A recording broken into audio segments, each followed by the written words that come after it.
agora pela manhã lendo a palavra, uma palavra que tocou muito comigo e quero compartilhar com vocês. Essa palavra está escrita em Ezequiel, capítulo 33, versículo 10, que fala sobre a mensagem do vigia. Vamos ler aqui junto. Filho do homem, transmita essa mensagem ao povo de Israel. Vocês dizem, nossos pecados pesam sobre nós, e estamos definindo como sobreviveremos. Deus fala, tão certo como eu vivo, diz o Senhor soberano, não tenho prazer algum na morte dos perversos. Antes, meu desejo é que se afaste de seus maus caminhos, para que vivam e arrependa-se. Afaste-se de sua maldade, por que morrer, ó povo de Israel? Filho do homem, transmita essa mensagem ao seu povo. A conduta justa do justo não o salvará se eles se voltarem para o pecado. Nem a conduta perversa dos perversos o destruirá se eles se afastarem de seus pecados. Se eu disser ao justo que eles viverão, mas depois eles pecarem, confiando que sua justiça no passado os salvará, nenhum de seus atos de sua justiça será lembrado, e eles morrerão por causa de seu pecado. Suponhamos que eu diga aos perversos que eles certamente morrerão, mas depois eles se afastarem de seus pecados e façam o que é justo. E certo, pode ser, por exemplo, que devolvam a garantia de um devedor, restituam o que roubaram, obedeçam aos meus decretos que dão vida, e não pratiquem mais o mal. Nesse caso, certamente viverão e não morrerão.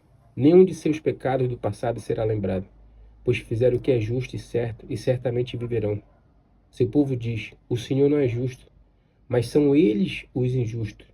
Pois se os justos se afastarem de sua conduta justa e praticarem mal, morrerão. Mas se os perversos se afastarem de sua conduta perversa e fizerem o que é justo, o certo, viverão. Ó povo de Israel, vocês dizem, o Senhor não é justo, mas eu julgarei cada um de vocês de acordo com suas ações. Só para entender o contexto aqui, Ezequiel foi um profeta que ele estava levando a palavra para o povo de Israel. E nessa época o povo de Israel estava pecando muito, adorando outros deuses, fazendo sacrifício para outros deuses, blasfemando, fazendo muitos pecados. E Deus tinha determinado a destruição do povo de Israel através da Babilônia. A Babilônia iria conquistar Israel. E Ezequiel estava sendo o profeta que estava... Deus chamou aquele de vigia, que era o vigia que estava fazendo com que avisasse o povo. Ele até fala uma analogia anterior, que o vigia é responsável quando o povo está em guerra, é nomeado um vigia para ficar responsável. Quando ele vê alguém se aproximando, algum exército se aproximando, ele vai e alerta o povo. E o povo, de acordo com esse alerta, ele age. E acaba aqui se prevenido. Se o vigia alertar que está vindo o exército e o povo não fazer nada, a culpa é do povo. E o povo vai morrer, porque não fizeram nada. Isso nessa analogia. Ou então, se o vigia vê o exército chegando e não fazer nada também, e não falar para o povo, a culpa é do vigia, porém todos morrerão. Né? E quando o vigia avisa o povo, o vigia se isenta dessa responsabilidade. E ele fala aqui que o Ezequiel é o vigia, para ele transmitir a mensagem que ele está passando. E nessa palavra aqui,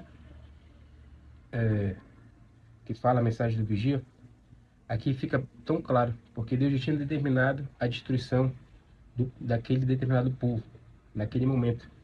Só tem que ele fala aqui que se a pessoa se arrepender, se a pessoa deixar de fazer o mal, se a pessoa deixar de fazer o que é errado perante a Deus, que Deus perdoa. Pode ser até, aqui até cita o exemplo que pode até ser uma pessoa justa, mas se ela caiu em fazer o mal e não se arrepender, não voltar, ela vai receber por isso, né? E assim também uma pessoa que é perversa e se arrepender do mal, e ela realmente se arrepender verdadeiramente por esse mal que ela fez, ela vai ser salva. Mas Claro que tem as consequências, mas claro que também que se ela se arrepender, ela vai ser salva e Deus perdoa ela. Então, aqui a mensagem que essa veio foi o seguinte, que sempre somos responsáveis por nossas ações. Nada é por acaso. Ou seja, se você pratica o bem ou mal, você colherá isso. E se você não se você, e se nós praticarmos mal e não se arrepender, nós colheremos isso. Se nós praticarmos bem e permanecer praticando bem perante a Deus, não é só o bem que os homens falam, mas o bem perante a Deus, Deus recompensará também. Beleza? Forte abraço. Deus abençoe.